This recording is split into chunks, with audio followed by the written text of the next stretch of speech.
Olá, pessoal, bom dia. Bom dia, professor. Bom dia, professora. Bom dia. Gabriel, eu precisei autorizar. Você não entrou com e-mail institucional, não? Não, na verdade, eu entrei com o do Gmail, só que aí eu saí e já entrei com o da UFRN. Aí deu tudo certo. Certo. Porque no início, assim, até não teria problema em autorizar, mas se você entrar no meio da aula, eu não vou autorizar, entendeu? Então é bom só verificar direitinho, né? Toda vez. Sim, foi só falta de atenção mesmo. Tá, joia. Eu queria ver com vocês a prova, né? Para a gente falar um pouquinho sobre ela, certo? Antes de a gente começar a aula de hoje. Na verdade, em relação primeiro ao gabarito, né? As que são subjetivas, né, dissertativas, eu coloquei o gabarito no próprio multiprovas, né? E as que são objetivas, eu coloquei resolução no SIGA-A. Em relação à resolução das questões, alguém não entendeu alguma passagem, alguém viu o gabarito e ficou na dúvida, não entendeu né, o que quer dizer aquela questão, eu estou perguntando isso porque é importante que vocês entendam que vocês erraram, porque, como eu tinha falado antes, esse assunto da primeira prova, a gente vai continuar vendo na segunda unidade. Para falar a verdade, essa primeira parte da segunda unidade, a gente vai ver exatamente a mesma coisa. Os mesmos métodos de análise. O que vai mudar? Que ao invés de os números serem números reais, agora vão ser números complexos, vão ser fazores, né? Que já é o motivo da aula de hoje, certo? Então, é importante que nessa primeira prova, pelo menos, todo mundo saiba o que errou, né? E tente melhorar, assim, se for em relação aos métodos, porque a gente vai continuar usando, certo? Aí eu coloquei os gabaritos, né? Tanto no multiprova quanto no SIGA-A. E a resolução, não sei se todo mundo chegou a ver lá no multiprovas, né? Da questão dissertativa, eu coloquei um indício do porquê que cada um teve aquela nota, né? Foi por causa disso, botei de uma forma curta, tá? Mas, se alguém não entendeu o porquê da sua nota, eu botei uma notícia no SIGA ontem, né? Não sei se todo mundo viu, para que vocês possam fazer uma vista, né? Agendar um horário, que eu já coloquei o link lá, tem uma tabelinha, tem alguns horários pré-determinados, a maioria na quarta-feira, depois de amanhã, desculpe, amanhã, e alguns na quinta pela manhã. Mas se por um acaso, eu quero ver minha prova, mas esses horários que estão lá eu não posso ver, não tem alguma atividade, enfim, não pode. Botem no fórum um horário que você possa um dia, pode ser próxima semana, não tem problema, mas se quiser ver, você tem que manifestar interesse essa semana ainda, tá? Porque uma coisa também que às vezes é comum de acontecer, né? Eu dou todas as oportunidades para as pessoas verem a prova, para a gente discutir, para explicar o que a pessoa fez, né? O meu entendimento da correção. Aí a pessoa às vezes acha que tem alguma coisa errada e não vai, deixa para lá. Aí quando é lá na terceira unidade que está precisando de nota, quer fazer a vista de outra prova. Eu não faço vista fora de época, tá? A vista da primeira prova é agora. Quem quiser fazer, vamos fazer agora, tá certo? Se não puder, naqueles horários que eu coloquei lá, né, de novo, coloca lá no fórum, dizendo, professora, pode ser tal dia, tal hora, se eu puder, bem, se não, eu digo, pode ser um pouquinho mais cedo, um pouquinho mais tarde, ou então pode ser outro dia esse horário, ou então pode ser esse dia outro horário, enfim, a gente acha um jeito, a gente acha um horário para fazer, certo? Mas se não se manifestar essa semana sobre o interesse da vista, aí vocês não vão poder fazer mais, tá bom? Professora? Pode falar. E a nota geral com laboratórios? Sim, as notas do laboratório devem sair até o fim da semana, né? Eu pedi aos monitores que entregassem no máximo no sábado a nota do laboratório, tá bom? Então, provavelmente a gente deve ter, ou no fim de semana ou no início da próxima semana, essas notas de laboratório, tá? Eu sei que está faltando ainda, mas, né, estão lá. Show, vai dar certo.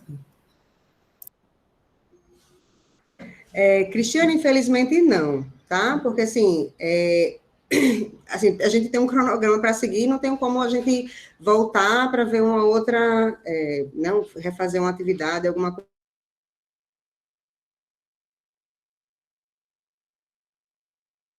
Me contarem aí o que vocês acham.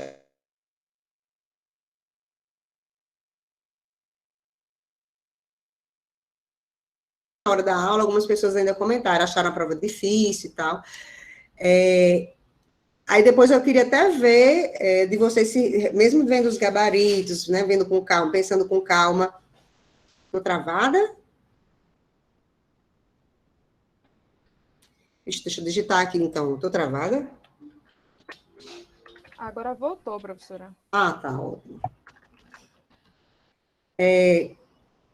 O que eu estava falando? Esqueci. Sim, a questão da dificuldade, né? Professor, Pode falar, Arthur. lá no multiprova aparece a nota da questão embaixo, né? Quanto a gente recebeu. Isso. Tem um objetivo que eu acertei que tá 0 a nota lá embaixo. Tem certeza, porque o objetivo eu nem mexo, para falar a verdade. Mas mande um lembretezinho no fórum para eu dar uma olhada, porque se você... Aqui eu digo, vou olhar, só que aí depois eu esqueço. Manda um lembrete lá, quando eu vir, eu olho, tá certo? Certo. Aí te dou um retorno. Se você puder botar o número da questão, até melhor. A soma que fica pelo multiprova não conta com os objetivos, ou conta? Ou com as Dissertativas, conta, Isso. porque eu adiciono lá a nota, mas a gente soma, a gente vê. Se tiver alguma coisa errada, a gente corrige, viu? Tá. Certo? Bom, na verdade, assim, claro que, né, assim, vocês podem discordar, não teria problema, mas, a meu ver, essa prova foi uma prova extremamente fácil, né? Eu não vejo essa prova como uma prova difícil. Às vezes, acontece de fazer uma prova, e depende muito do andar da turma, né? Pelo que eu sinto da turma, de eu ser tentada a botar uma prova mais difícil, mais fácil, mas, enfim, às vezes não é nem por querer, mas, assim, dependendo de como a turma vai andando, vai caminhando, às vezes acontece. Mas essa prova, especificamente, eu não achei uma prova difícil, né? Pelo contrário, aquela questão dissertativa, que era para fazer, primeiro, só montar as equações, e mesmo ainda deixando claro lá, não precisa resolver, ainda teve gente que resolveu. E essa questão, eu ainda deixei passar sem justificativa, né? Sem explicar, por exemplo, a pessoa não disse lá em que sentido percorreu a malha, enfim, que são coisas importantes, mas as outras duas questões, quem não botou justificativa eu não aceitei. Tem gente que já não botou desenho, não botou corrente de malha, só botou as equações lá, só que para mim não quer dizer nada só a equação. Tinha que explicar, né? Porque tem que zerar a fonte, tem que pelo menos estar claro no desenho, né? Quem botou no desenho claro que zerou a fonte, eu também considerei. Teve gente que distribuiu corrente de malha e resolveu por nodal, assim, uma coisa estranha. Eu ainda fui até um pouco... Quando a pessoa acerta tudo, fica fácil de ver a intenção da pessoa. Só quando a pessoa erra alguma coisa que não explicou o que tentou fazer, fica difícil aproveitar qualquer coisa. Não tem como. Então, se vocês querem que eu aproveite o máximo que vocês fizerem, né? Vocês têm que explicar bem direitinho. Porque, a não ser que você tenha certeza que está certo, aí tudo bem. Se você não explicar, para mim, eu vou ver, vai fazer sentido. Mas quando a pessoa não justifica que faz errado, eu não tenho nem como ver o que a pessoa tenta fazer. É difícil considerar alguma coisa, certo? Teve questões que demorou. Das objetivas ou essas das subjetivas? Na verdade, essa prova, ela tinha 3 questões só, né? Das objetivas. Sim, certo. Mas vocês chegaram a dar uma olhada nos gabaritos? A de TV não talvez desse um pouco mais de trabalho, né? Eu estava comentando a segunda... Era de TV não era? Ah, tá. Mas normalmente assim, com a minha lógica para fazer uma prova, né? Eu boto uma questão fácil, uma questão difícil e as outras são médias, né? Não que seja trabalhosa em questão de levar tempo, né? Ela levou realmente um pouco mais de tempo. Quando eu pensei nela a primeira vez, eu não tinha pensado em função da variável IS, por exemplo. Só que o que acontece? Lembrem que a gente está no remoto. Eu não posso simplesmente colocar lá uma questão do tipo, encontre o valor né, sei lá, o V de TV não, nesse circuito aqui. Se eu não colocar nada literal, o que vai acontecer? Algumas pessoas vão lá no Faustado, vão simular e pegam o valor, ainda mais que é uma questão objetiva, né? E eu não tenho como colocar todas as questões dissertativas, né? Enfim, de repente, na segunda prova eu coloco mais, que é o que normalmente acontece. Mas na primeira, como muita gente faz a primeira prova, é muita prova para corrigir se for tudo dissertativo remoto, né? Então, eu tenho que realmente fazer o meio termo. Mas a ideia é que realmente vocês não pudessem usar um simulador, né? Se fosse no presencial, realmente, infelizmente, isso aí seria mais tranquilo, né? Porque eu não precisaria colocar em função de uma variável.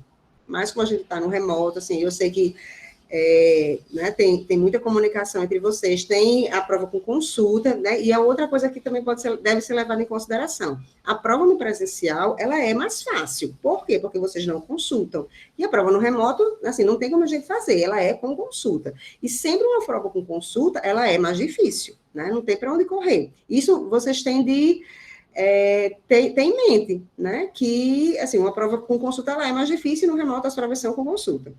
Aí eu vou chegar em um outro ponto, que é a questão do compartilhamento aí das questões com vocês, né? Muitas provas eu consigo ver que para mim é claro que foi copiada uma da outra. Algumas que eu tenho como provar, eu até zero, que foi o que aconteceu nessa prova. Algumas provas eu zerei, porque é notadamente copiada uma da outra. Tá? E para mim eu não faço distinção, quem copiou e quem passou a cola. Para mim não faz diferença. Os dois são penalizados da mesma forma.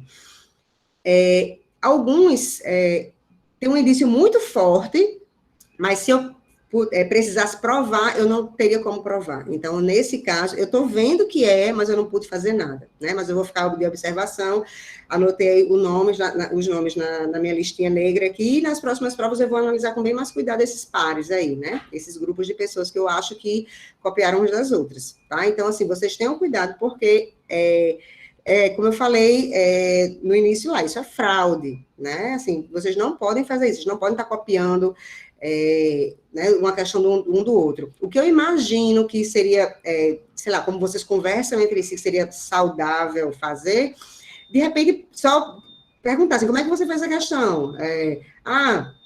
Isso aqui eu fiz por análise de malha, né? Mas, assim, chegar a copiar a questão inteira, né, é demais, né?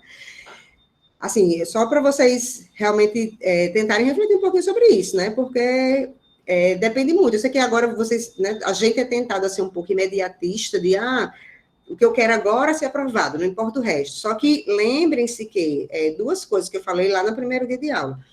Vocês estão formando uma imagem profissional aqui também, né? Então, se vocês forem flagrados, digamos assim, com fraude, né? De repente até chegarem a responder um processo administrativo, por causa disso, essa é a imagem que vai ficar de vocês, de alguém que burla o sistema, de alguém que não faz coisas legais, né?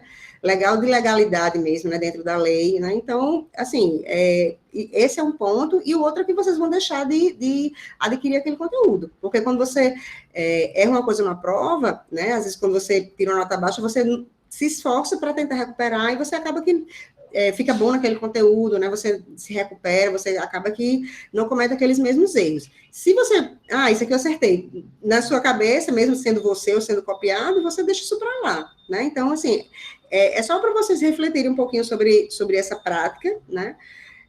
Porque isso aí, assim, e como eu falei no início, assim, muitos professores estão levando isso mais adiante, né? A questão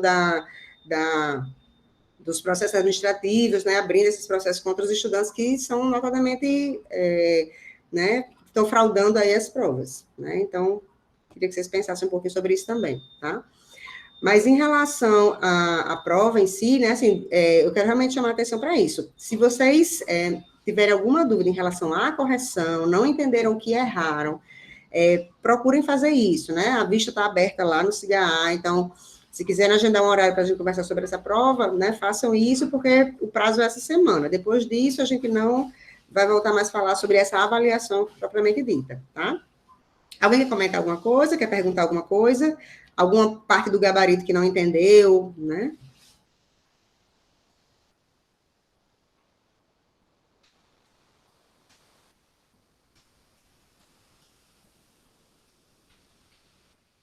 Nada? Ninguém quer falar nada? Tá tranquilo, professor. O negócio é recuperar na segunda nota agora. Se Deus quiser, né? Se Deus quiser. Ainda bem que você falou isso, Eric. Olha só. Assim, o que eu falei para vocês no início continua valendo, assim. O que vocês precisam fazer para se dar bem e ela ser aplicada? É fazer os roteiros. Eu duvido que quem tenha feito todos os roteiros, tenha anotado as dúvidas, tenha vindo para a aula tirar as dúvidas, tenha discutido comigo, tenha tirado nota baixa. Eu tenho certeza que isso não aconteceu. Essa semana não deu para fazer o roteiro, vou recuperar depois. Não recupera, porque, a não ser que você só faça isso, só estudar.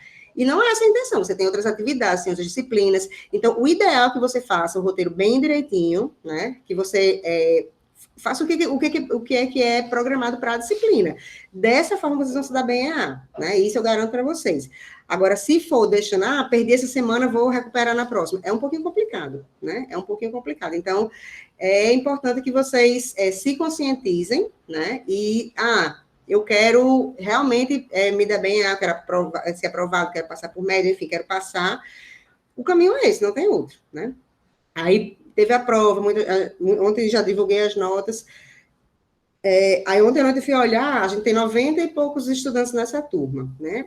Menos de 30% tinham acessado o roteiro até ontem à noite, e a aula hoje de manhã, né? Então, se por um acaso isso for recorrente, assim, eu não tenho muito o que fazer, né? Porque desde antes de vocês se matricularem nessa disciplina, vocês já tinham acesso ao plano de curso e ela já estava explicando direitinho como era o funcionamento da disciplina.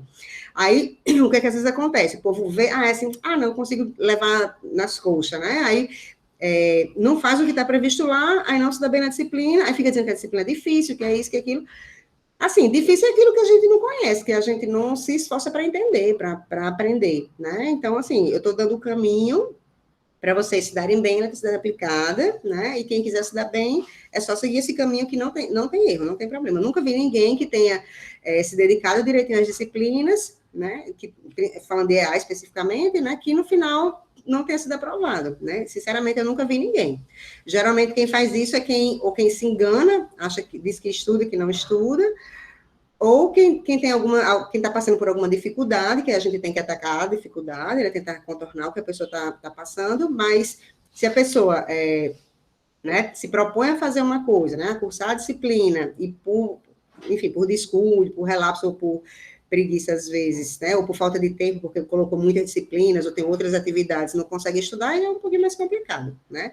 A pessoa realmente tem que se organizar para que as coisas deem certo, né? Programar a quantidade de disciplinas para que consiga dar conta, né? Lá no início, como eu tinha falado, no remoto é tudo mais complicado, né? Então, como esse exemplo da prova agora, né? No presencial, a prova é um pouquinho, digamos assim, menos trabalhosa em relação a ser literal e tal, porque eu não posso botar no remoto uma questão igual que eu coloco na presencial, né? Por ser com consulta e também por ter as ferramentas aí para auxiliar vocês, né? No online, né? Mas seria isso, né? Alguém quer comentar alguma coisa ainda? Vou projetando aqui o roteiro, se alguém quiser comentar alguma coisa, tá? Podem ir abrindo, ou podem ir abrir o microfone para falar. Professora, licença, não é tirando a sua razão, não, mas eu acho que, de forma geral, todo mundo aí ficou com a nota baixa, assim, pelo que o Multiprova diz, a média da turma foi 1,88, né? Mas então, muita gente não fez a prova, então... Sim. Mas, pelo menos, para o meu caso, eu acho que se na prova vai ter questões de forma literal, como teve as 3 primeiras objetivas, eu acho que daria para colocar no roteiro algumas questões assim também, ou até mesmo resolver em sala, só para entrar no costume, entendeu? Porque eu, pelo menos, fui pego de surpresa e perdi muito tempo nessas questões. Aí... Mas uma coisa que eu não entendo, Eric, por exemplo, se você vai resolver, por exemplo, você tem um triângulo, você conhece os 2 catetos, certo? E você quer achar a hipotenusa. Qual é a diferença de eu por exemplo, vou usar Pitágoras, né? Raiz de A ao quadrado mais B ao quadrado. Qual é a diferença de eu usar A ao quadrado e de eu usar 5 ao quadrado? Para mim, não há diferença alguma. Por isso que eu não tive essa preocupação vou ter de botar uma questão literal para eles se acostumarem, porque é a mesma coisa, o procedimento é procedimento, né? E é como eu falei no início do semestre, assim, ninguém está aqui para ser adestrado, ninguém está, né? Vamos pular nessa altura aqui, aí na prova, tem que pular essa altura. Não, na prova eu vou fazer com que vocês pulem um pouquinho mais alto, né? Não é que vocês vão reproduzir a coisa que eu mostro para vocês. Isso não é ser engenheiro, isso não é ser uma pessoa da ciência e da tecnologia. O que é ser um engenheiro, uma pessoa da ciência e tecnologia? É alguém que você dá as ferramentas e consegue se virar com essas ferramentas para criar outras soluções. É isso que a gente quer. Então, o que é que acontece? Está aqui o método de análise nodal. O que é que diz o método de análise nodal? Eu vou achar as tensões nos nós. Como é que eu acho a corrente nesse ramo? Né? Se ele for para o terra, por exemplo, a tensão no nó A, menos 0, né, dividido pelo resistor. Se o resistor é um número, uma letra, não é para fazer diferença, não é para fazer diferença. O procedimento é esse. Então, o procedimento você tem de focar e aplicar em todas as situações, né? Assim, eu acho que é um pouquinho, assim, vocês estão um pouquinho mal acostumados, eu acho, com ter esse tipo de coisa. Teve um professor, por exemplo, da matemática, que ele estava comentando, vou dizer o nome dele, mas ele disse assim, ele ensinou, é um professor, né, do primeiro período, ele estava ensinando a integral de x dx, ele ensinou. Na prova, ele colocou a integral de z dz. O aluno não soube fazer, disse que ele não tinha dado integral de z dz. É exatamente esse tipo de coisa que eu estou falando. Percebe a diferença? Assim, não quero ser chata, mas assim, eu estou aqui nesse papel de ser chata, de mostrar para vocês o que vocês não estão conseguindo enxergar, né? Porque aqui a gente vai ter, o que a gente está fazendo aqui no BCT de uma forma geral é aprendendo as ferramentas, e a gente tem que saber lidar com essas ferramentas em outras situações, que quando vocês olham para o mundo real, para o mercado de trabalho, o que vai acontecer?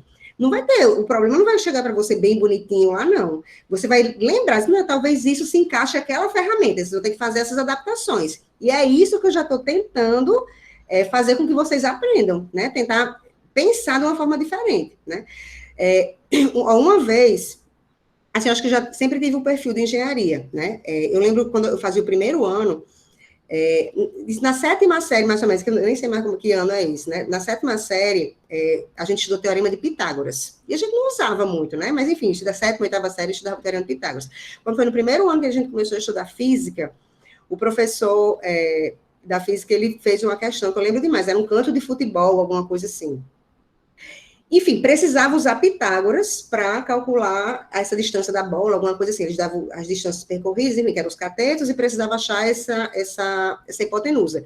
Do nada, eu consegui me lembrar disso. Aí o professor, assim, eu não lembro, claro, porque foi uma coisa que marcou, que eu virei monitora da disciplina, porque ele, enfim, ele disse para mim, você foi a única pessoa das eram 3 ou 4 primeiros anos que lembrou de Pitágoras e usou isso. Então, aí, isso ele já começou realmente me convidou para ser monitora, né? Enfim, mas é esse tipo de coisa que eu gostaria que vocês aprendessem, entendeu? Assim, tá estudando uma coisa aqui hoje, mas para que vocês estão estudando isso, né? Vai ter de aplicar, vai ter de adaptar, vai ter de fazer isso de uma outra forma, né? E não daquela forma que vocês estão vendo toda a vida, né? Certo? Assim, realmente, desculpe se eu estou sendo chata, né? Mas eu acho que é um pouco meu papel aqui, ser um pouquinho chata em relação a isso também, certo? Não é nada especificamente com você, viu, Érica? Eu sei que o que você está falando é o pensamento da maioria aqui, né? E, assim, é meu papel aqui realmente ficar tocando nessa tecla para que né, a gente acorde, né? Assim, a gente reproduzir as coisas que a gente vê, não. Isso não é papel de gente da tecnologia, não, da ciência da tecnologia, não. Reproduzir só o que vê, não. É, a partir dali, conseguir extrapolar, conseguir ter outras ideias, conseguir até inovar em função daquilo que a gente está vendo, certo? Beleza, tranquilo.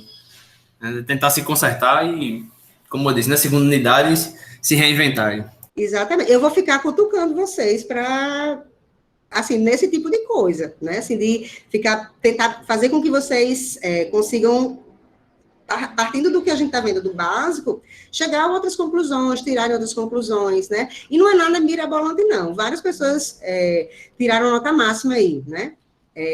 Algumas até erraram uma besteirinha, um sinal, tiram 10º só, dependendo, 1, 2, 10, depende da questão, mas eu considero que fechou a prova porque foi uma bobagem matemática, mas várias pessoas fizeram isso, né? Eu sei que a prova não estava complicada, né? Muita gente errou conceitos simples, como, por exemplo, na questão da superposição, não zerou as fontes, né? Então, assim, a meu ver, essa pessoa não fez o roteiro, não fez questões de superposição, né? Então, é um pouquinho complicado, né?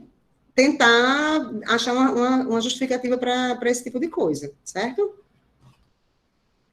Deixa eu ver se tem aqui no chat. Pois é, certo? Pois vamos Professora, pode falar, Matheus. essa planilha para a vista de prova é só preencher o nome ali no Isso, no horário? o horário que você quer, isso. Só botar seu nome. Tá, ok. Bom, vou projetar.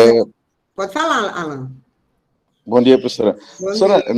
não querendo colocar como se fosse um demérito da situação, mas, por exemplo, por que não aproveitar a questão que o Multiprova foi desenvolvido aqui na UFRN em si e poder otimizá-lo com uma função, por exemplo, não sei se seria viável, mas tipo, colocar que nos últimos 10 minutos houvesse uma sinalização para a pessoa que está utilizando, porque muitas vezes a gente deixa de estar focando na tela do computador para estar se debruçado com uma prova num papel.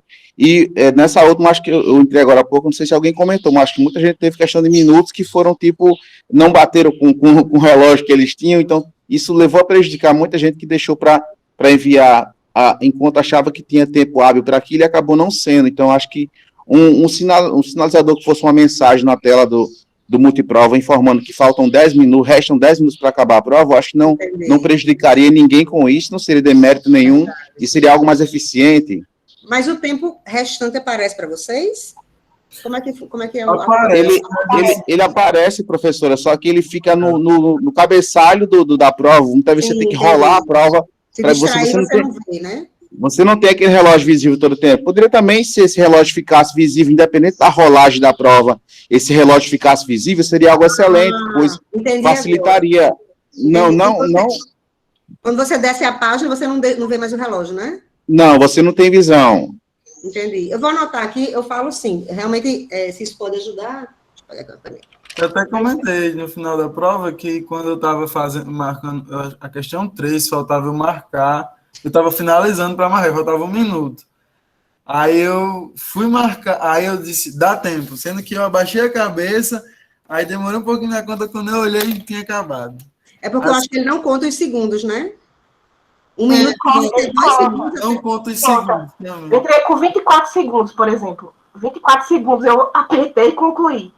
É meio difícil essa questão do tempo para a gente se ligar à tela, entendeu? Eu vou passar para eles, para a Rex e para a André. Eles são bem receptivos em relação às modificações. Isso realmente eu acho que não é uma coisa difícil de implementar. Né? Eu não sei se está assim desse jeito, mas antigamente, por exemplo, você preencheu a prova, digamos assim.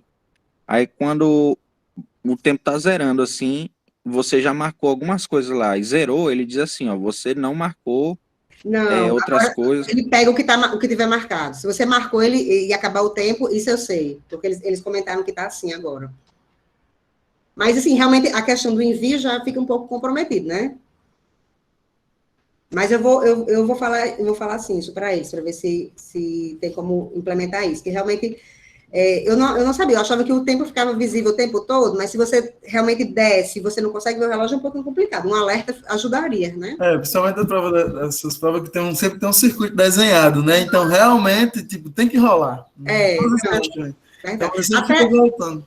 Até eu corrigindo, eu não consigo ver a resolução e ver o nome de quem é. Eu não olho, mas assim, a tela não fica no mesmo... englobando os dois, né? Então, imagino que seja a mesma coisa para vocês. Se eles não resolverem, uma dica, eu sempre coloco o celular para despertar 10 minutos antes de acabar a prova. Aí já se liga, que eu já me perdi por causa do tempo, eu não conseguia ver. Tá certo, vou falar assim. Algo mais, pessoal? Antes de a gente começar o roteiro. Professora, só aproveitando, vai seguir a didática, no caso, de ao final das aulas, fazer o mini testinho, no caso, né? Sim, hoje não vai ter, mas o que é que vocês acham? Vocês acham que está prejudicando esse mini teste? Porque, na verdade, qual é a ideia desse teste rápido aí? São questões simples que é para motivar um pouquinho vocês a fazerem o roteiro antes da aula. A ideia é essa, porque realmente vocês viram, são questões fáceis, então, se você lê o roteiro, né, mesmo que por cima, assim, entender o que é o assunto, você consegue resolver a questão, né? O que é que vocês acham? Assim, vocês acham que não vale a pena? O que é que vocês têm achado desses testes rápidos? Por mim, continua. Continua. Mesmo errando algumas coisas que a gente acha, a gente vai ver depois e vai aprendendo o que errou, entendeu? É um feedback. Isso, exato. Pronto, ótimo. Eu estou perguntando porque o semestre passado eu não consegui fazer esses testes, porque, na verdade, um rapaz em específico, ele começou a puxar dizer que não tinha como fazer os roteiros, porque trabalhava e tal, aí eu acabei fazendo uma enquete para a turma e ficou meio dividido, 50% queria, 50% não queria, por pouquinho, assim, ganhou o que não queria, né, assim, como a maioria não queria, eu não optei, mas porque o pessoal trabalhava à noite, né, aí já era uma outra coisa, mas Eu sempre coloco, né, porque realmente eu acho que ajuda, né? Assim, Não, professora, uma coisa que eu percebo no mini-teste é que ele tem sempre a pegada que a prova tem da sacada rápida, de você fazer rápido, né? Assim, eu não sei se, com certeza vai gerar um trabalhinho mais para a senhora, mas se esse mini-teste tivesse um videozinho curto, explicando tipo, essa ideia, porque às vezes a gente não, eu sou uma pessoa que não tem, eu tenho que ficar treinando muito para começar até o feeling das coisas. O vídeo explicando o quê? Você diz a resolução? A resolução de forma rápida, para mostrar, tipo assim, olha, aqui, fazendo assim, resolveria bem rápido, porque por causa desse conceito e desse. Só citando, porque a gente ia lá e buscava. Porque, assim, é uma característica minha que eu não tenho essa visão muito aguçada, assim, do que facilita. Eu aprendo muito. Mas, Arthur, ninguém tem, não. A gente adquire, viu? A gente vai praticando, vai treinando e vai adquirindo. Isso mas não eu demoro muito mais a adquirir, porque eu faço questão com força das coisas e eu ralo. Não vai dar certo. Quando você menos esperar, você tá fazendo as coisas sem nem perceber. Você vai ver. Eu vejo esses testes, professora, como uma coisa produtiva, assim, e tudo. Agora, como ele acaba sendo atrelado à presença do aluno, ele acaba sendo obrigado a pelo menos abrir e tentar fazer. Só complementando, eu acho que, tipo, também seria algo interessante que fosse posto, se fosse posto uma vez por semana, ou então até mesmo que, por exemplo, fosse desprezada, se você fez todos os testezinhos, vai ser desprezado sua menor nota, tipo que se um você só abriu e não teve tempo de responder para não perder a presença, você foi lá e respondeu. Só que, ou então que abrisse para duas opções, tipo, você respondia a primeira, se errou, você tem direito de responder com 40% ou 50% a segunda tentativa. Entendi. Mas, assim, você sabe que os testes valem quase nada, né? Assim, eu não sei se vocês viram lá, o arredondamento que eu fiz, eu arredondo para cima, toda a vida. Por exemplo, teve uma pessoa, foram 4, né? Ficou 1, 1 e 0,7. A média dele ficou 1, porque ficava 0,92, aí o tipo vai para 1. Eu sempre arredondo para cima. E acaba sendo mais ou menos isso, né? Assim, se você tem uma constância, se um foi mal, você vai ficar com a média dos outros, né? Agora, assim, nessa segunda unidade tem menos, né? Tem menos teste, porque não é todo assunto que eu vou colocar um teste rápido. Alguns que são mais tranquilos para colocar. O da primeira unidade eram bons porque eram métodos, então era tranquilo para colocar, mas esses eu vou ver aí, mas eu vou pensar direitinho, ver se eu faço alguma coisa desse sentido aí, viu, Alan? Professora, só outra sugestão. Se a senhora pudesse conversar com os monitores para grande parte ser maioria no Meet, porque eu não consigo entender, não. Tirar dúvida por WhatsApp, não, só por mensagem, não. Mas você pode mandar, de repente, uma foto também, pedir para ele, de repente, ajustar alguma coisa na foto, enfim, você acha ruim? Tipo, a gente manda a foto da questão, só que por mensagem, tipo, vendo aqui, às vezes não tipo, uma questão para você destravar, eu acho melhor pelo Meet. Todos pelo Meet eu acho, mas não sei aí. Entendi. Vou perguntar, porque realmente a gente deixou a cargo deles, né, eles decidirem, mas eu vou dizer, perguntar se eles poderiam abrir uma sala no Meet e tal, ficaria mais fácil. Certo. E vocês também podem sugerir, na hora, vocês tinha como abrir o Meet e tal, alguns eu tenho certeza que não se oporiam, né? Se tiverem um ambiente que possa fazer isso, eu acho que não teria problema, não. Certo? E em relação ao roteiro agora, professora, eu não consegui fazer essa primeira F. Essa questão tá certo mesmo, porque eu vi um tipo... Sim, a gente vê, Porque eu praticamente eu sei o método, mas não estou conseguindo dar certo, não. A gente vê. Tá indo, né? Pronto. Bom, essa segunda unidade, né, como eu falei, essa parte, o que a gente viu na primeira unidade foi a análise de circuito em corrente contínua, né? Corrente contínua quer dizer o quê? Que nossas fontes eram sempre contínuas, a fonte de tensão, a fonte de corrente, eram valores, né, números reais. Fonte de tensão 10 volts, fonte de corrente, sei lá, 3 amperes. E nessa segunda unidade, o que a gente vai fazer? A gente vai analisar circuitos em corrente alternada, tá? O que vai mudar? Vai mudar que as nossas fontes agora vão ser a fonte que a gente tem na nossa casa, que é a tomada, por exemplo, né? Vai ser um sinal alternado senoidal, né? A gente vai focar no senoidal. Então, ao invés da minha fonte de tensão ser um valor 10 volts, por exemplo, agora vai ser 12 cosseno, né, de ômega T, por exemplo. Vai ser realmente o sinal senoidal. Só que, o que acontece com essa análise senoidal, né? Com essa análise, com esses parâmetros senoidais? A gente poderia pegar essa fonte, né, 10 cosseno de ômega T e resolver o circuito normalmente, sem problema nenhum. Só que o que vai acontecer? Quando a gente trabalha com circuitos em corrente alternada, normalmente a gente usa os elementos que têm capacidade de armazenar energia, né, que são os indutores e capacitores. O que acontece? Quando eu coloco esses elementos, né, na próxima aula a gente o roteiro é sobre isso, sobre impedância, né? Aí vocês vão perceber que quando eu coloco esses elementos, eles modificam a tensão em função da corrente, ou a corrente em função da tensão, de uma forma, através de derivado de integral. Então, eu poderia pegar um circuito que tem uma fonte, um resistor, um indutor, um capacitor, e resolver da mesma forma que a gente resolve. Ao invés de botar a fonte sendo um número real, botar lá minha expressão senoidal. Aí, o que aconteceria? Os parâmetros desse circuito iam resultar, né, por exemplo, uma tensão em cima do elemento, uma corrente no elemento, ia resultar em equações diferenciais, né, para eu conseguir chegar à solução daqueles parâmetros, né? Então, esse circuito, né, em vez de ser um sistema linear, eu ia ter equações diferenciais para resolver aí esse circuito. A gente consegue resolver assim? Claro que consegue, né?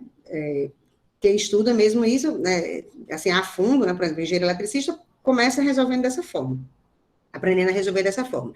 Só que existe uma forma mais simples de fazer essa análise em corrente alternada, tá? Que é trabalhar justamente com fasores, que é por isso que a primeira aula é sobre, inclui aí a definição de fasor, tá? Porque o que acontece? O fasor, ele é, basicamente, um sinal senoidal, tá? Só que a gente usa uma representação vetorial para ele. Então ele é um vetor? Não, ele não é um vetor, isso tem que ficar bem claro. E como é que eu sei, né? Já que a representação é a mesma, né? Eu pego lá, por exemplo, 5 fase 3 graus. Isso é um fasor ou um vetor? O contexto aqui vai me dizer. Se por um acaso, né, é uma impedância, que é o que a gente vai ver na próxima aula, eu sei que é um vetor, né? Isso vai ficar mais claro depois. Mas se for uma tensão com essa representação, então eu sei que é um fasor. Por quê? Porque eu sei que a tensão é um sinal senoidal, e o sinal senoidal ele varia com o tempo. Então, depende do contexto, depende de que variável for, eu sei se é um fasor ou se é uma impedância, tá?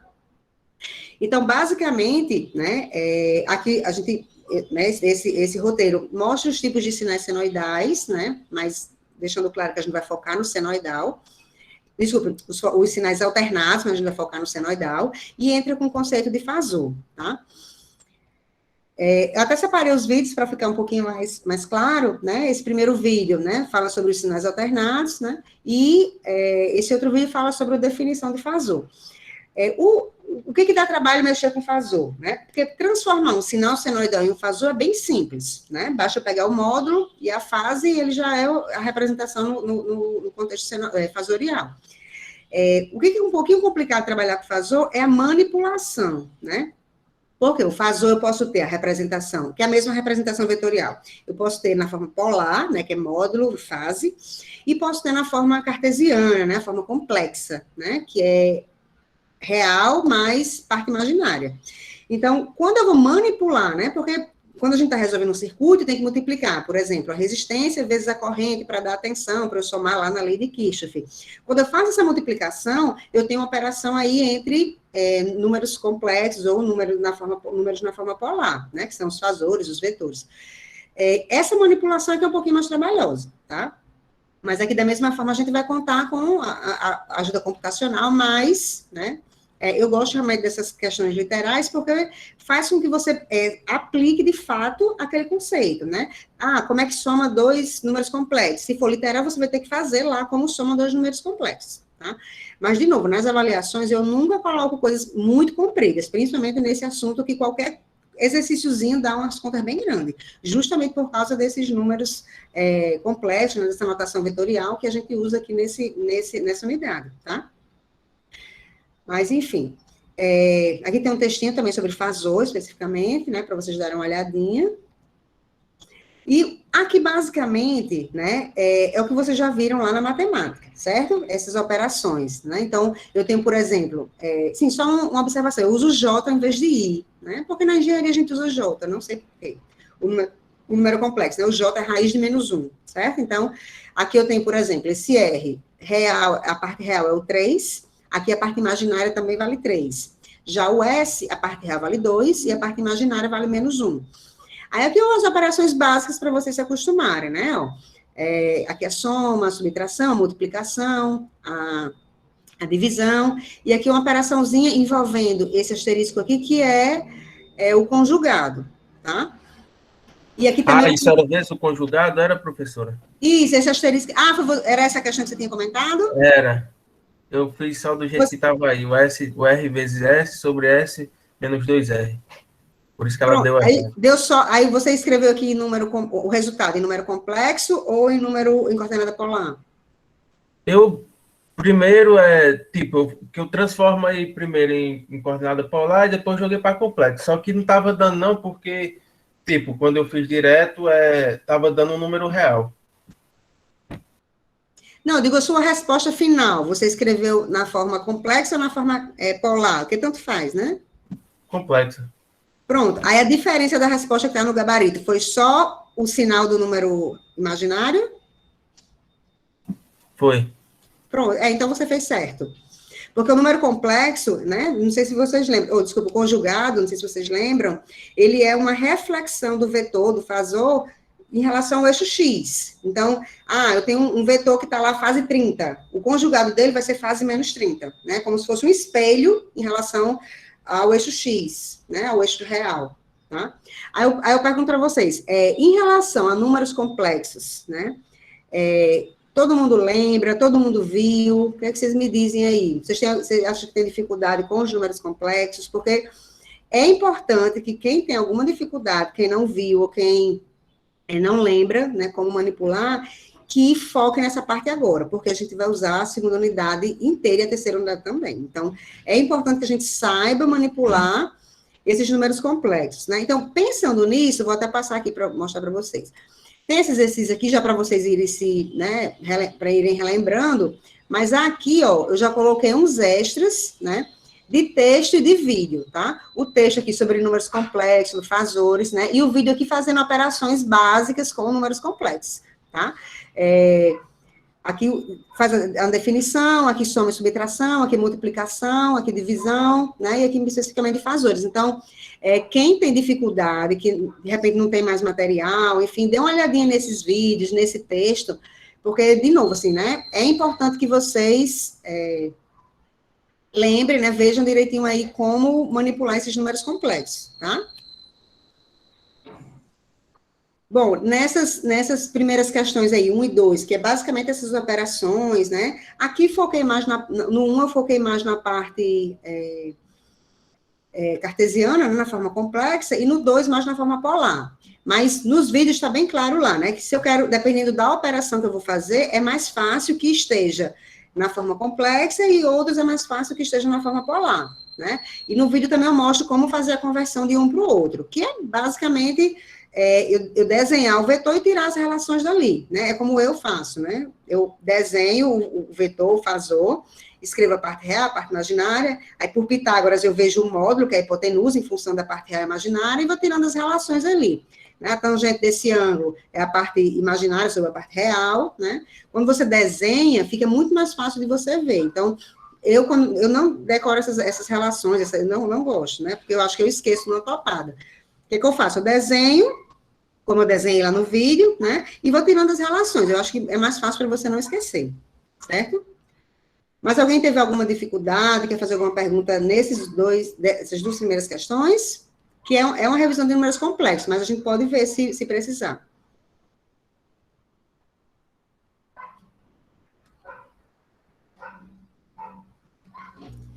Professora? Pode falar, Antônio. A senhora poderia só dar só uma revisada mais na letra B aí, porque eu achei muito complicada para fazer. A letra B do 1? E da 2. Da 2? Sim. Olha, na verdade, Antônio, o que é que vai acontecer aqui? Porque Quando eu tenho aqui primeiro a multiplicação, né? Vamos olhar para o numerador. Deixa eu voltar aqui. Vamos olhar aqui para o numerador, né? Eu tenho esse 10 faz 15, tenho menos, aí isso aqui é um número, né? 5 faz menos 60, vezes 2 faz menos 170. O que a gente precisa fazer?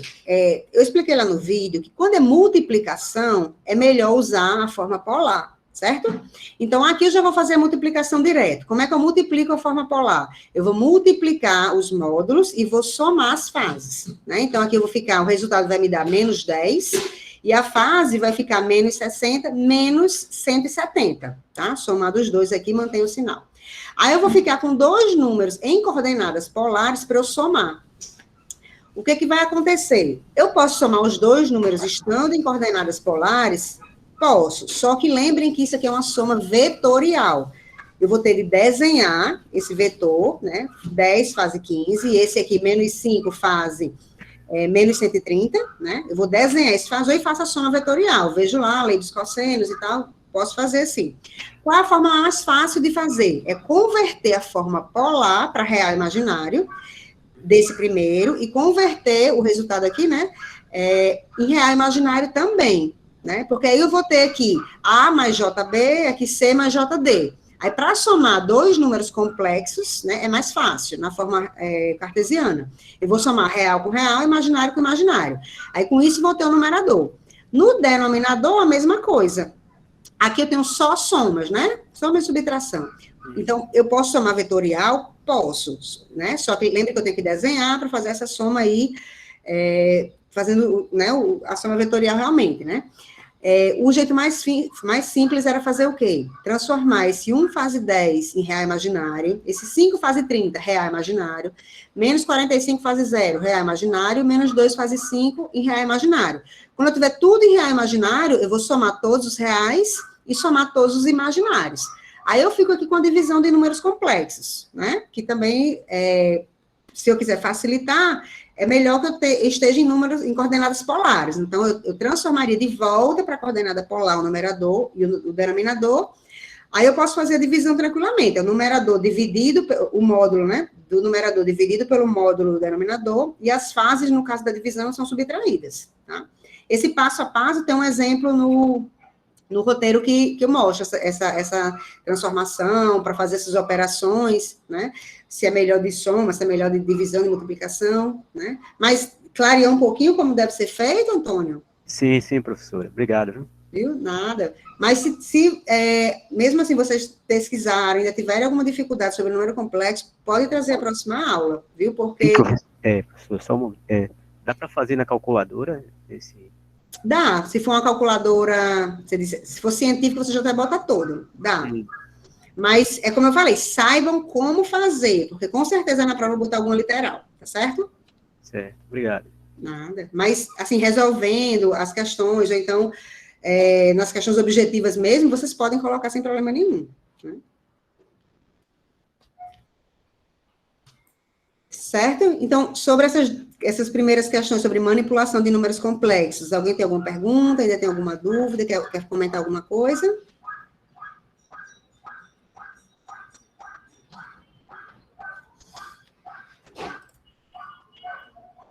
Bom, e aqui, essa questão, ela também não é exatamente uma questão, assim, é mais para a gente destacar os conceitos, né, que eu explico lá no vídeo também. O que é tensão de pico, o que é tensão de pica-pico, tensão, tanto para tensão como corrente, né, na verdade é o pico da onda, é o pico a pico da onda, é o período T, a frequência em hertz, a expressão da corrente no tempo, né, porque aqui eu tenho um sinal senoidal, isso aqui, nada disso é eletricidade aplicada, tudo isso é matemática, tá? Eu quero pegar um sinal senoidal, ver o desenho dele e conseguir escrever a expressão daquele desenho. Porque assim eu vou entender direitinho o que é cada coisa, né? Como passar isso para fasor, né? Tanto em coordenada cartesiana quanto em coordenada para polar, né? Essas duas ondas, elas têm uma defasagem e eu quero saber qual é a defasagem entre elas. Então, isso aqui, para entender esses conceitos que vão vir aí no próximo roteiro, né? Principalmente essa defasagem entre essas duas ondas, esse ângulo θ aqui, como é que eu calculo, a gente vai ver depois o que esse ângulo θ representa, né, quando eu estou analisando tensão e corrente, né, então, basicamente, vocês precisam entender esses conceitos da onda senoidal, né, que eu imagino que vocês tenham visto lá na matemática, não sei exatamente em qual disciplina, mas é a gente pegar um sinal senoidal e saber lê-lo, tá? Basicamente é disso que a gente precisa para a disciplina. De novo, isso aqui não é nada de eletricidade aplicada, isso é matemática, né? Eu coloco aqui porque a gente vai usar bastante, e eu preciso que vocês relembrem aí, né, como manipular um sinal senoidal. Talvez a nomenclatura, tensão de pico a pico, né? Corrente de pico a pico, isso talvez seja novo, né? Assim como uma definição também que é de tensão e corrente RMS, né? Que eu também explico no vídeo, certo? Então, tirando esses conceitos, né, em relação ao sinal senoidal, o resto é basicamente a manipulação desse sinal senoidal que a gente vê lá na matemática mesmo, certo? Alguém teve alguma dificuldade aqui em entender esses conceitos ou em manipular esse sinal senoidal? Professora, eu tive na questão no item H, tipo, eu não consegui encontrar, no caso, o ângulo. Certo, mas você acha, mas a expressão da corrente no tempo, do item G, ele tem que incluir o ângulo. Ah, então é aquele ângulo? Então você errou a G, né? Não, a G eu tentei fazer, deu certo. Deu, mas eu não consegui fazer. Professora, nessa. Porque uma é corrente, outra tensão. Diga. É isso que eu ia dizer. Uma é com a corrente, outra com a tensão. Certo, mas assim, se você achar, porque assim, para você achar o fasor de tensão, você precisa achar a expressão senoidal. Mesma coisa que você fez na letra G para corrente, vai precisar fazer para tensão, entendeu? Ah, sim. Aí, no caso, eu também coloco, considerando, por exemplo, o tempo igual a 0, né, para encontrar o... para saber o tempo que ele cruza, para saber qual é o valor dele no t igual a 0, né? Isso, você vai ter que fazer igual, porque olha só. Ah, sim. Qual a expressão da corrente que você achou? Você lembra? Do tempo. Lembro. Peraí, deixa eu só pegar aqui na folha. Porque eu digo como passar a corrente para fasor, você vai saber fazer para tensão. A expressão ficou 1,4 certo, vezes o cosseno de 4.000 π vezes t mais 7 sobre 25 π. Aí, professor, em relação a esse 7 sobre 25 π, o que acontece? Quando eu fui encontrar o ângulo, eu encontrei 49,9.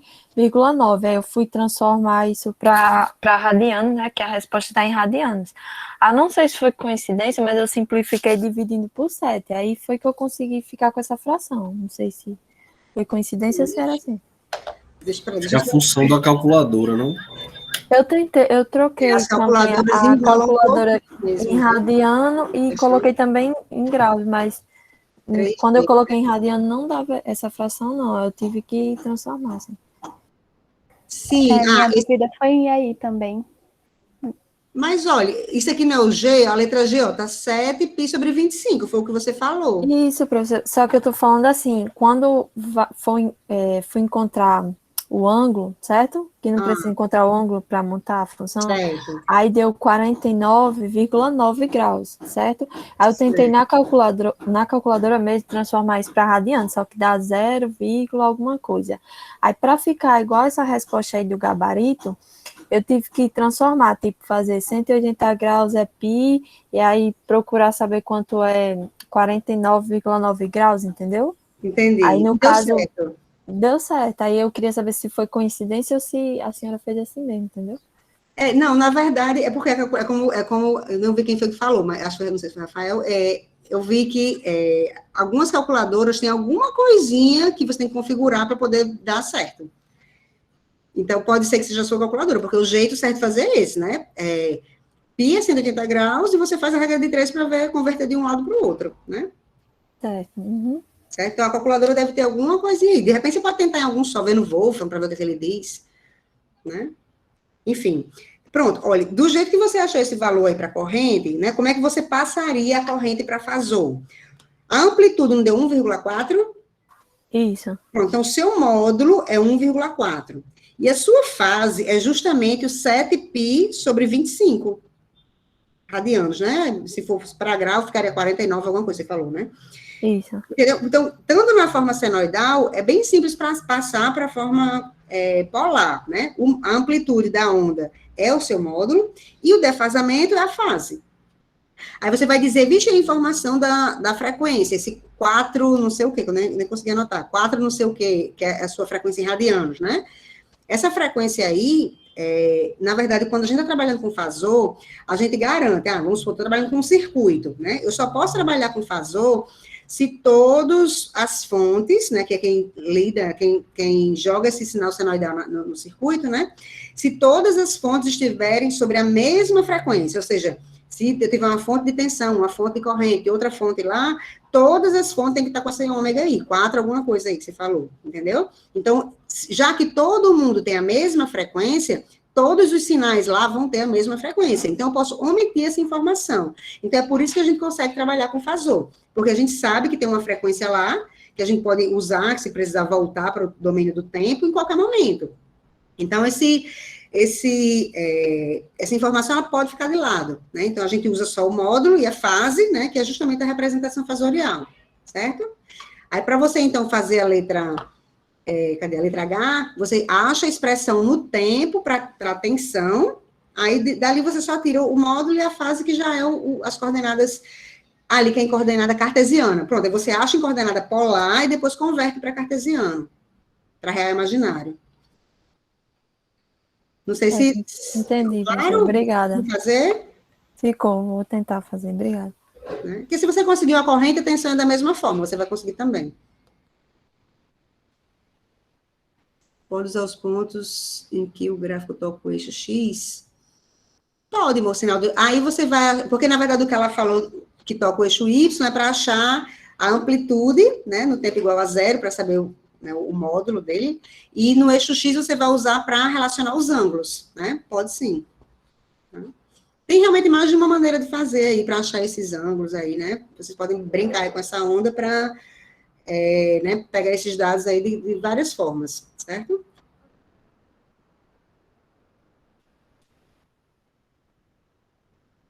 Professora, e essa defasagem seria esse θ que está no gráfico? Isso, exatamente, porque a defasagem entre duas ondas senoidais, assim, o que é que você faz? Você pega o mesmo ponto das duas ondas, né? O que eu quero dizer é isso, mesmo ponto. Ou você pega o pico de um e o pico da outra, e vê a diferença, que seria essa defasagem, ou você pega o ponto onde ele está subindo pelo zero, de um é subindo pelo zero da outra, né? Você pega o mesmo momento dentro dos 360 graus, né? Para comparar de uma com a outra, né? Eu podia comparar o pico com o pico, mas aqui eu comparei a subida, ó. Deixa eu voltar lá. Aqui eu estou comparando a subida, né? Ó, aqui é o cruzamento do zero subindo, da onda de tensão, e aqui o cruzamento do zero subindo, da onda de corrente. Mas eu podia pegar o pico daqui e o pico daqui, ou o pico inferior, né? O pico inferior da tensão, o pico inferior da corrente. A defasagem vai ser sempre a mesma. Por quê? Porque as duas ondas estão na mesma frequência, né? São dois fasores que eu vou trabalhar, então os dois estão na mesma frequência. Com isso, elas vão oscilar da mesma forma. Então, eu posso fazer essa comparação desse jeito, certo? Aí, como é que eu faria para encontrar? Eu uso essa escala de 100 microsegundos? A escala tem aqui embaixo, ó, vertical é 1 volt por divisão, ou 1 ampere por divisão, dependendo da onda, né? E a horizontal é 100 microsegundos por divisão. Divisão é o quadradinho. Pode ser, Cristiana, as duas no zero, né? Mas pode ser o pico, se você achar mais fácil também. Aqui tanto faz, vai dar a mesma resposta, certo?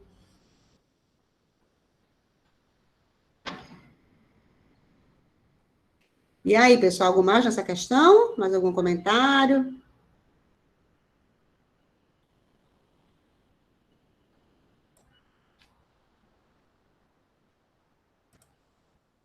Deixa eu ver aqui na... Acho que tem mais uma, aqui também é basicamente explorando as mesmas coisas, só que eu faço um deslocamento na onda. A gente nem vai trabalhar com essa onda deslocada, tá? Mas, enfim, como a gente está fazendo essa revisão de sinal senoidal, né, eu resolvi incluir aqui com esse sinal. Só para dar uma noção, não sei se todo mundo percebe isso, mas quando eu tenho um sinal senoidal excursionando no eixo do tempo, né, no zero, no eixo X, né, se ele está excursionando simetricamente nele, né? Então, quer dizer que eu não tenho valor contínuo somado a essa onda. Quando eu somo um valor contínuo, né? Sei lá, 5 mais, 10 mais, eu vou deslocando essa onda, eu sou negativo para baixo, né?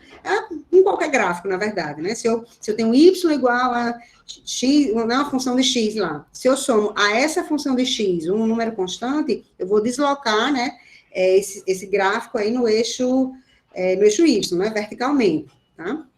Então, é isso que foi feito aqui, né? Foi somado aqui, ó, esses 6 volts. Né? Eu peguei esse sinal senoidal que estava centralizado aqui e somei 6 volts, tá? Então, só para a gente ter essa noção aí desse deslocamento, porque, enfim, para a questão da manipulação mesmo, né? Para a gente se familiarizar mais. Alguém tem alguma pergunta nessa questão 4? Professora, aí nesse caso o θ é 0, né? Aí é por quê mesmo? Eu sei que tem alguma relação, mas eu esqueci. Desculpe, porque o que é 0 não entendi. O θ, que é a fase, né? Quando vai montar essa expressão, VDT? Então, aqui depende de que sinal você considerar. Se você considerar, por exemplo, cosseno, não vai ser 0, tem um deslocamento. Mas se você considerar seno, aí o seno de 0 é 0, certo? Mas se você considerar cosseno, ele está deslocado. Você percebe essa diferença? Uhum. Né? Então, aqui, se eu posso escolher qualquer uma, eu escolheria seno, porque o seno de 0 é 0, né? Mas, se eu fosse obrigada a dizer que essa onda é um cosseno, aí eu tenho de considerar o defasamento aqui de 90 graus, né? Porque o cosseno começa no 0, ele passa com 90 graus já, né? Deixa eu ver se aqui, porque aqui está deslocado. Certo? Então, tem essa diferença aí, certo? Entendi, é porque ele sai de 0 e vai para o ponto máximo, né? Se eu for considerar o seno. Isso. Aí isso caracteriza um seno, né? Se eu não for deslocar. Mas se eu quiser usar a expressão do cosseno, eu posso também, só que eu tenho que considerar a defasagem, né? Como se ela tivesse deslocada 90 graus. Né? Entendi, obrigada, professora. Nada. Leonardo, na verdade, deixa eu só ver o nosso cronograma aqui. O cronograma, lembrem que eu ia... Vocês estão vendo Vocês estão vendo aqui, né? Então, o cronograma, lembrem que eu ia fazer uma alteração nele em relação ao laboratório, dia 16. Dia 16, eu teria de soltar o laboratório até sexta-feira, né? Esse segundo laboratório, que eu não sei se vai ser aqui ou se vai ser na terceira unidade, certo? Eu posso até tentar soltar ele na quinta, né? Mas hoje, talvez amanhã, não sei. Hoje eu não tenho como soltar ele ainda, porque ele não está pronto ainda. Né? Quer dizer, ele está traçado lá, mas eu sempre faço as alterações. Mas eu vou tentar soltar antes da sexta, é isso que você quer, né, Leonardo?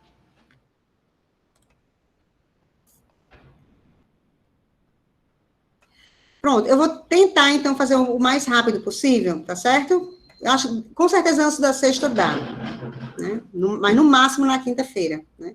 Talvez dê certo amanhã, mas amanhã ou quinta eu coloco, então.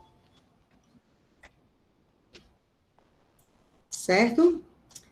Algo mais, pessoal, desse roteiro? Deixa eu voltar lá, né? Acho que era isso aqui, né? Então, só, né?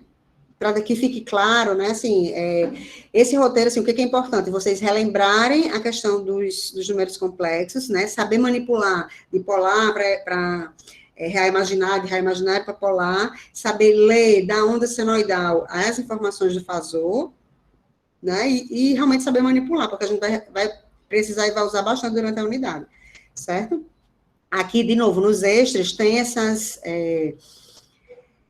assim, algumas coisas que eu coloquei aqui para ajudá-los a relembrar, né, alguns vídeos, alguns textos, né, que é interessante que quem não lembra direitinho de números complexos, que dê uma olhadinha para, né, para recuperar, tá certo? Bom, então, basicamente seria isso, esse roteiro. Alguém tem alguma pergunta, algum comentário sobre ele?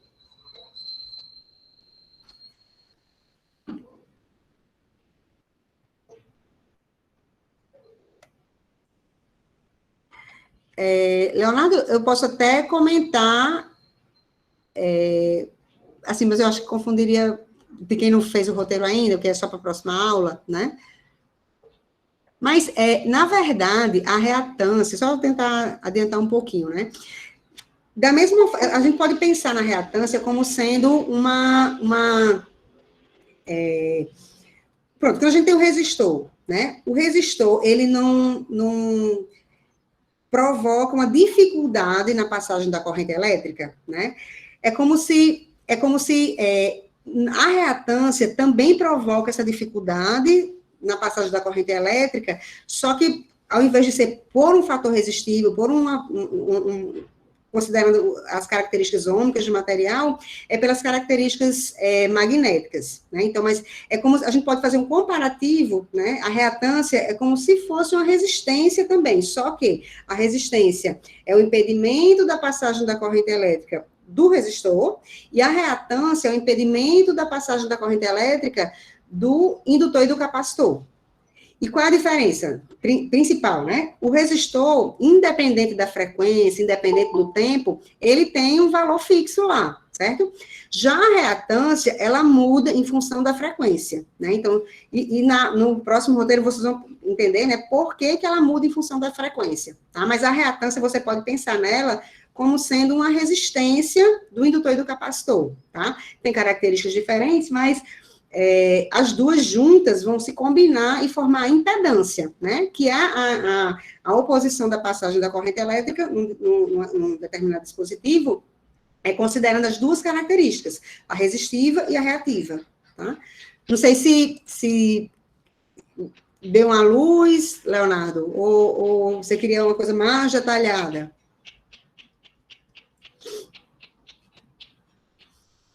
Pronto, aí no próximo roteiro deu uma lida melhor que a gente vai discutir isso melhor no próximo, tá certo? Deixa eu só ajeitar aqui a presença para eu colocar aqui para vocês, deixa eu ver, cadê?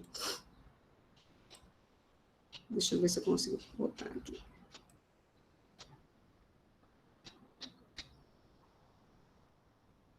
Aqui, pronto, eu vou botar uma palavra aqui para vocês escreverem, tá certo? Eu vou botar... Lua, tudo minúsculo, tá? L-U-A, tá? Tudo minúsculo. Peraí, meu gente, deixa eu habilitar aqui, ainda não. Ai, meu Deus do céu. Ó, não tá valendo, não. Peraí. Pronto, agora tá valendo. Quem botou, bote de novo. Ai, Jesus. Próxima vez eu vou dizer só quando já habilitar, né? Melhor. Tudo minúsculo, Eric. Tu botou maiúsculo. Professora, mas deu certo aí, porque aqui dessa vez não apareceu aquele nomezinho dizendo não, que tava gravando, alguma coisa assim. Vale.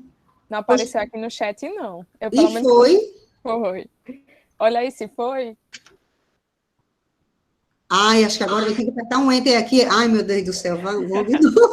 Pois bota de novo. Porque quando a senhora insere, aí aparece no chat dizendo que começou a contabilizar. Não, engraçado, é porque eu acho que estava contabilizando já, sabe? Porque ficou estranho isso. Ficou assim, tipo no chat, como se eu tivesse digitado aquele texto lá. Aí faltava só eu dar enter, aí eu dei enter. Mas engraçado que das outras vezes eu não precisei fazer isso não, eu acho. Enfim. É bom que a gente ganha 3 presenças, né, professor? Será? Eu não sei, vamos ver. Eu nem olhei a outra ainda se deu certo. Parece que deu certo, pelo amor de Deus. Outras vezes não aparecia para mim, não. Danado eu levei falta agora. Que eu não, mas eu faço outra coisa, assim, sempre que, antes de botar, tem outro negocinho que eu posso ajustar a presença aqui, que é tipo assim, agora, eu vou lá e aperto um botão e ele pega todo mundo que está na sala. Aí eu vou fazer uma comparação dos dois para ver se... Vou até ter que olhar isso antes para ver se der alguma bronca. Professora, onde é que faz agora para ver? Até um professor disse que depois que mudou, né, atualizou o Meet, ele não estava achando mais essa ferramenta não para... Não, é porque tem que atualizar uma extensão no Chrome. Sim. Aí é meio diferente agora mesmo. Mas aí, por exemplo, agora quando todo mundo botou, aí eu vou encerrar aqui, aí ele vai e gera um Excel, um CVS, né, um CSV. Entendi. Aí eu vou e escolho o lugar que eu quero salvar. Sim. Pronto, todo mundo botou? Alguém quer falar mais alguma coisa? Quer perguntar alguma coisa?